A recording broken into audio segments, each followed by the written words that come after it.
Assalamualaikum warahmatullahi wabarakatuh. Apa kabarnya kakak semuanya? Semoga kita semua dalam keadaan sehat selalu, bahagia selalu, panjang umur, dan sukses selalu. Yang pasti tetap semangat ya, dimanapun berada. Apa yang kita kerjakan, apa yang kita dapatkan, kita harus tetap semangat dan bersyukur. Amin ya robbal alamin. Oke, kita langsung saja ke ceritanya.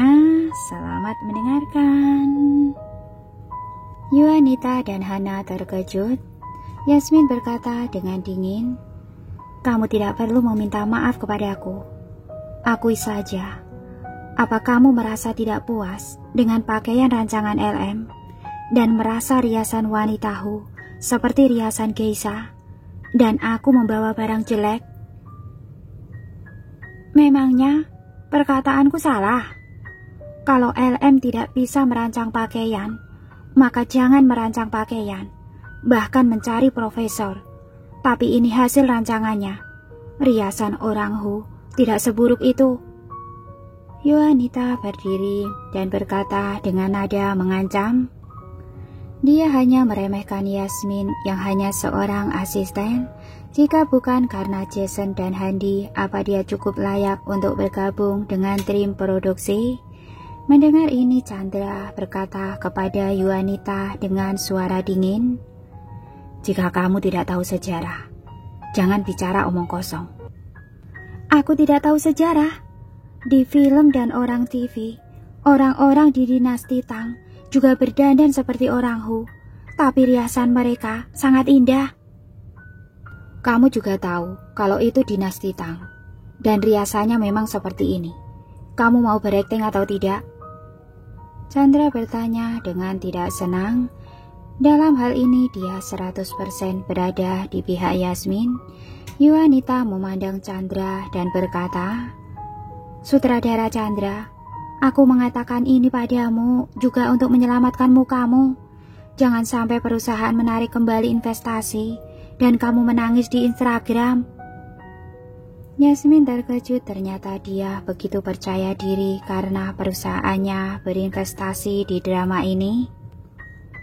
"Kalau begitu, aku akan bernegosiasi dengan perusahaanmu." Mata sutradara Chandra meredup. Setelah selesai berbicara, dia berbalik pergi. Yasmin mengikuti Chandra. "Aku tidak tahu perusahaannya berinvestasi dalam dramamu." Yasmin mengikuti Chandra dan berkata, "Awalnya aku juga tidak menginginkannya, tapi perusahaannya memaksaku untuk menerimanya.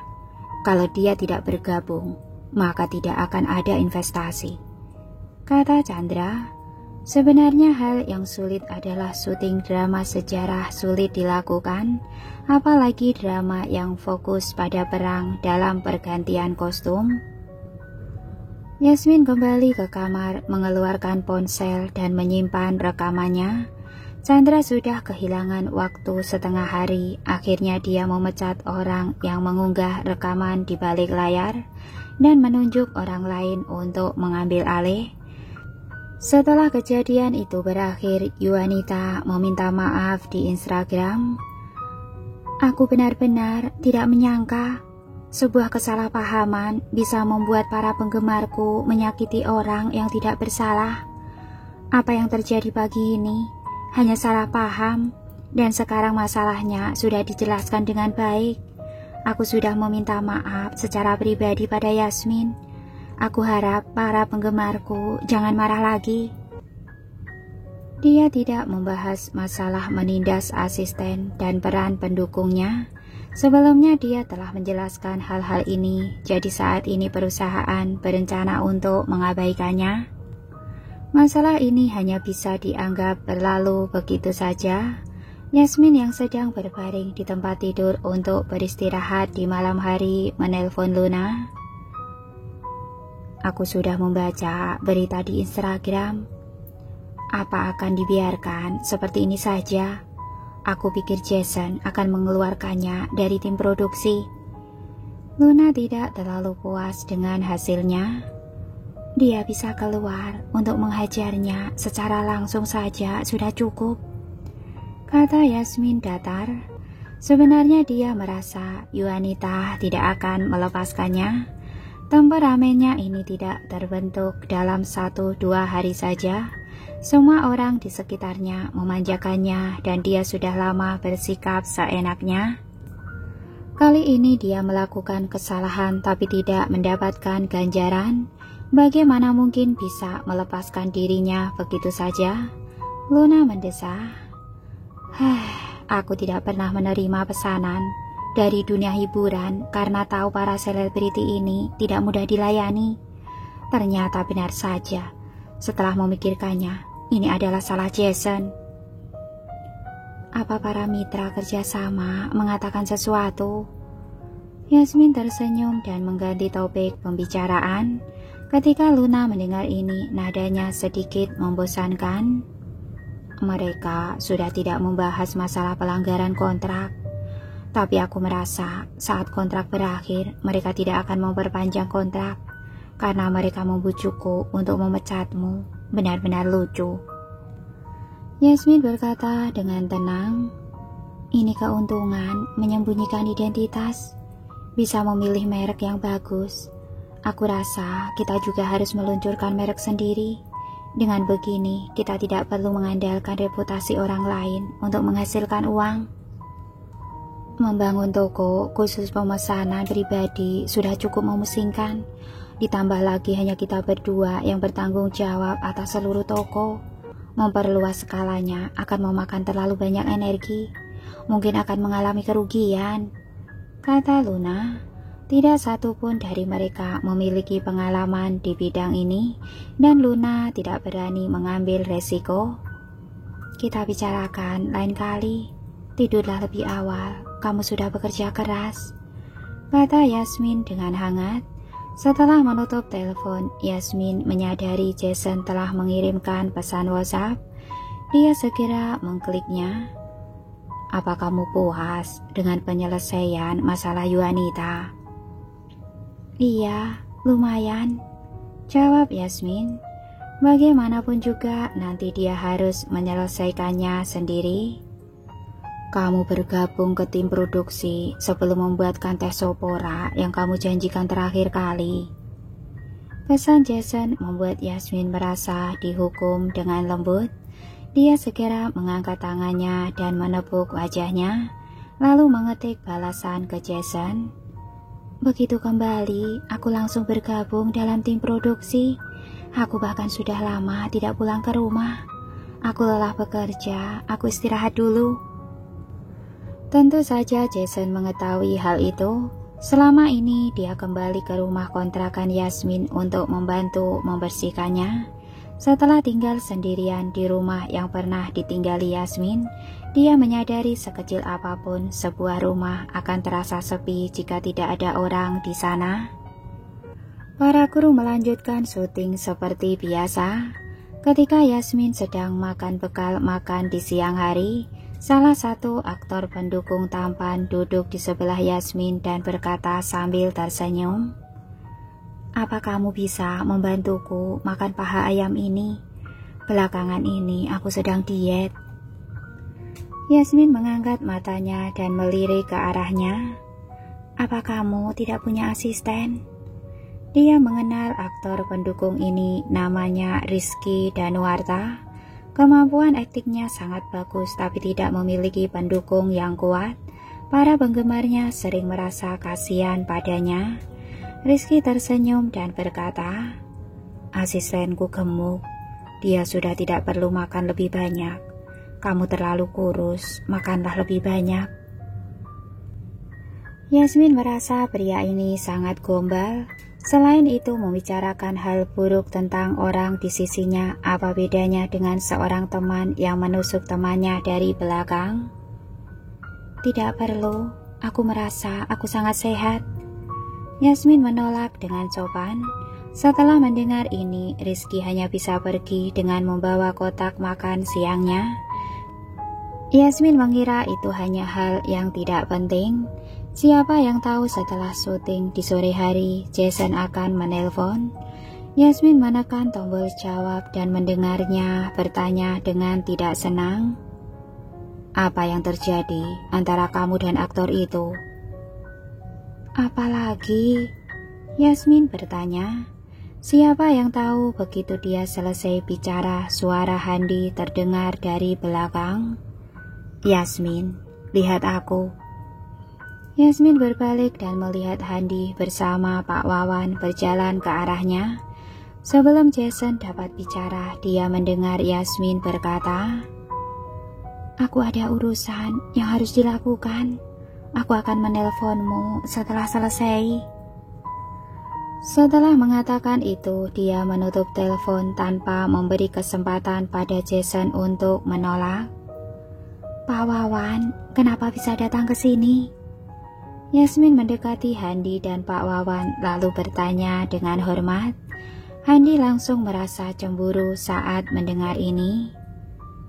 Aku yang memanggilmu, tapi kamu hanya melihat Pak Wawan. Pak Wawan tertawa pelan saat mendengar ini.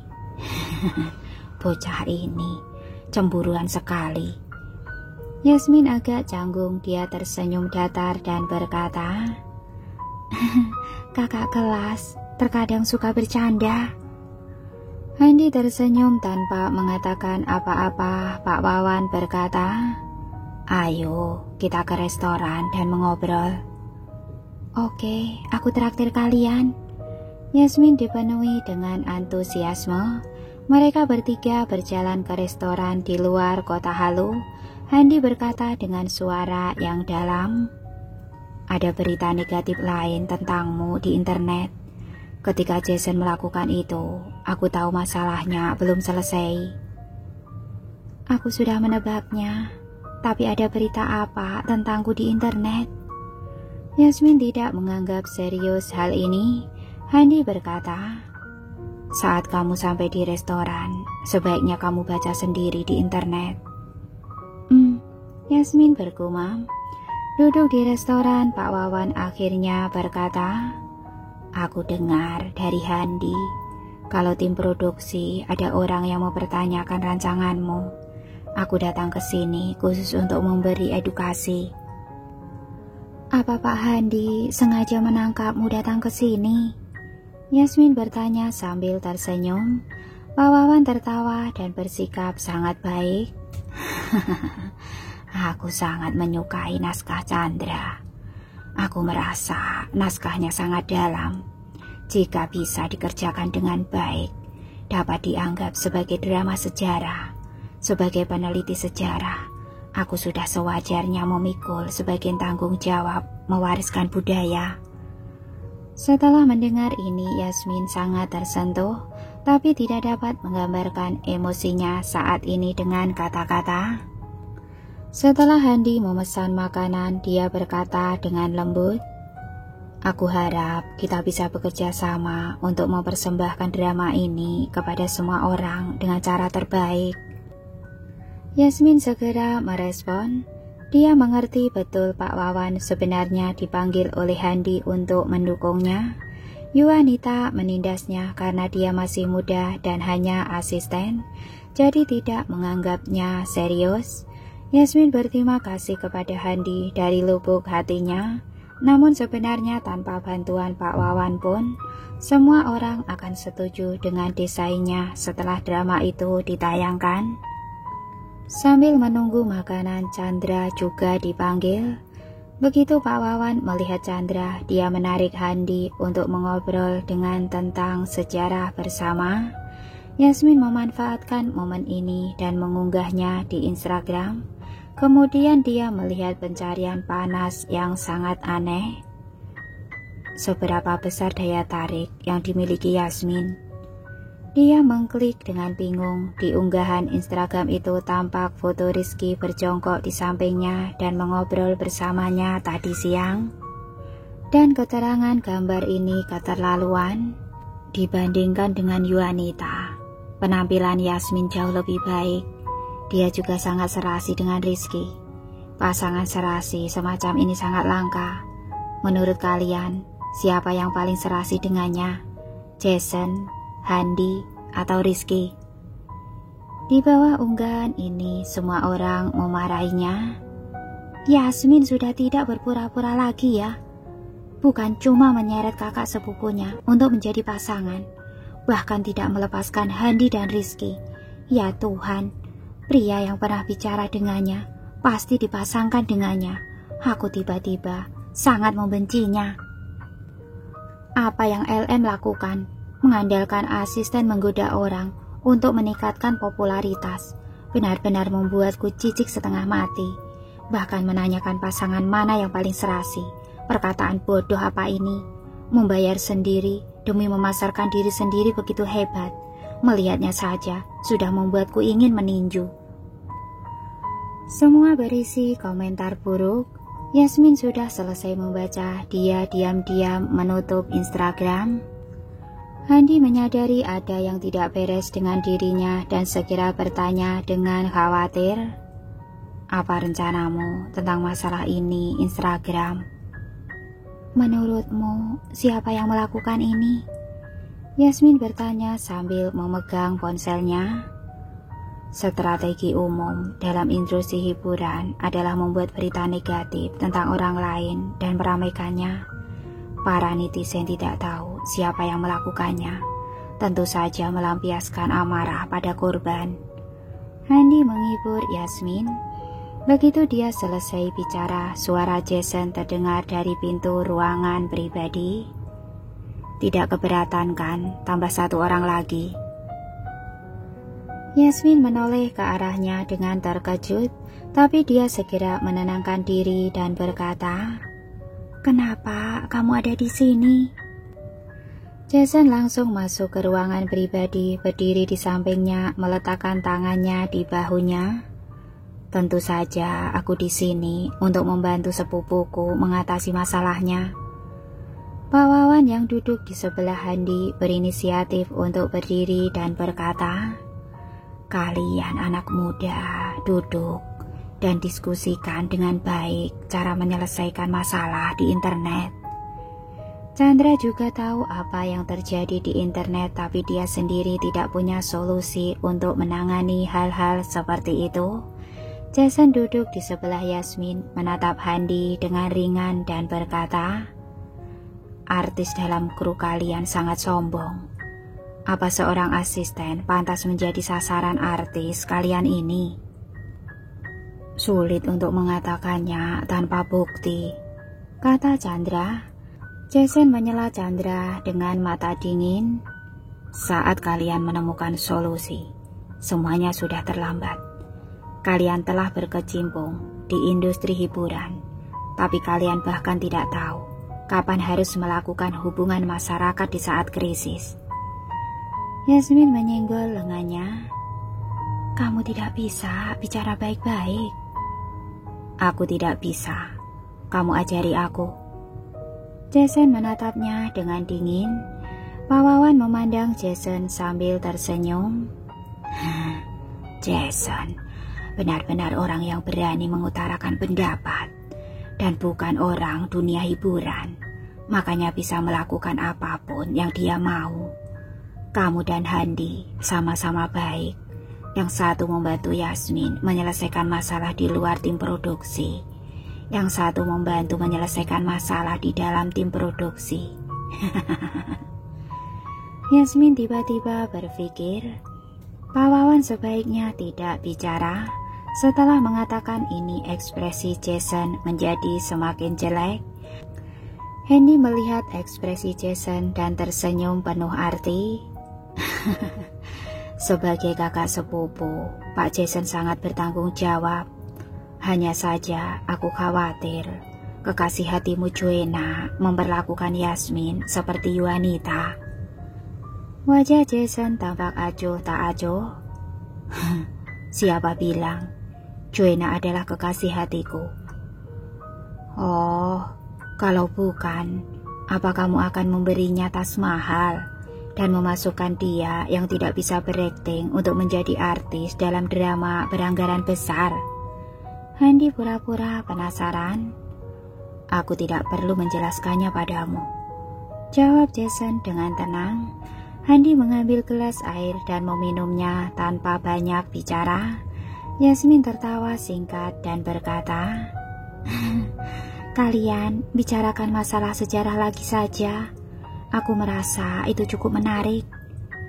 Dia ingin bertanya pada Jason secara pribadi, sebenarnya bagaimana Jason akan membantunya menyelesaikan masalah di internet. Chandra tidak ingin berpartisipasi dalam konfrontasi sengit antara Jason dan Handi, jadi dia segera menarik Pak Wawan untuk mengobrol. Yasmin mengeluarkan ponsel dan mengirim pesan ke Jason. Apa bisa kamu jangan bicara seperti itu? Selain itu, bagaimana kamu menyelesaikan masalah di internet? Ponsel Jason berdering, dia mengeluarkan dan melihat pesan dari Yasmin dan bertanya, Ya, aku sudah duduk di depanmu. Tidak pantas kamu mengirim pesan secara pribadi. Kalau ada yang mau kamu katakan, langsung katakan saja supaya semua orang bisa mendengarnya. Kata-katanya membuat Handi dan yang lainnya langsung menatap Yasmin. Yasmin tersenyum kaku, dia hampir merangkak ke lubang di lantai. Kalian lanjutkan ngobrolnya, kata Yasmin dan memasukkan ponsel ke dalam tasnya. Kemudian dia mengulurkan tangan dan meremas paha Jason dengan kuat. Jason tersentak kesakitan. Yasmin hendak menarik tangannya kembali, tapi Jason memegangnya erat-erat.